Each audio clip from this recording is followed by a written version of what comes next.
Dryland Living Lab. Dryland farmers are among the poorest and most vulnerable communities, facing immense challenges from land degradation, erratic rainfall, and the growing impacts of climate change. Farming in these regions is especially difficult due to poor soil fertility and limited irrigation. Regenerative agriculture offers a beacon of hope. Through practices like minimal tillage, cover cropping, and mulching, farmers can revive soil health, boost productivity, and build long-term climate resilience. ICRISAT established the Dryland Living Lab, a field-scale research platform designed to test and validate regenerative agriculture practices across two major soil types: black soils, vertisols, and red soils, alphisols. Now, how a system in agriculture can be sustainable? To make it sustainable, it has to be regenerative. Regenerative means it should regenerate itself. And that will come if we consider soil as a living system.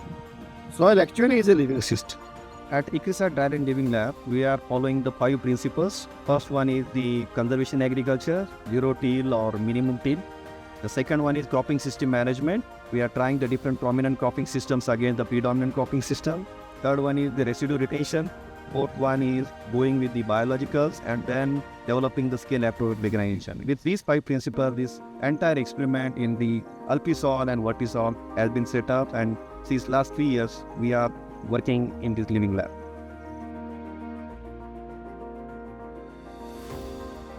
A team of multidisciplinary scientists are working to collect huge data on various aspects of soil, water and crops, particularly above and below ground interaction.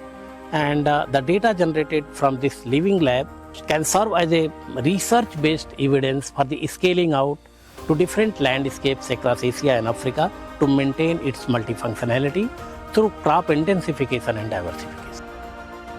As you can see, that this is where you can actually demonstrate improved varieties that are more adaptable to these dryland agroecologies. But we also have practices of mulching, minimum tillage to improve the soil organic carbon. The Living Lab itself is a platform where farmers can come to learn and stakeholders. So this is really a great opportunity. They say seeing is believing. And so whatever we are doing here is relevant not only here, but also in Africa where we have the same agroecologies. This kind of regenerative agriculture, of course, requires a whole array of individuals. Of course, the plant breeders here at ICRISAT, but also the social scientists, the natural resource management scientists, entomologists, pathologists. All of these individuals are working together to generate the new information, the new knowledge that actually will produce the bottom line, the triple bottom line idea of economic, environmental, and social benefit. We invite you to ICRISAT headquarters and experience firsthand how innovation moves from lab to land at our one-of-a-kind Dryland Living Lab.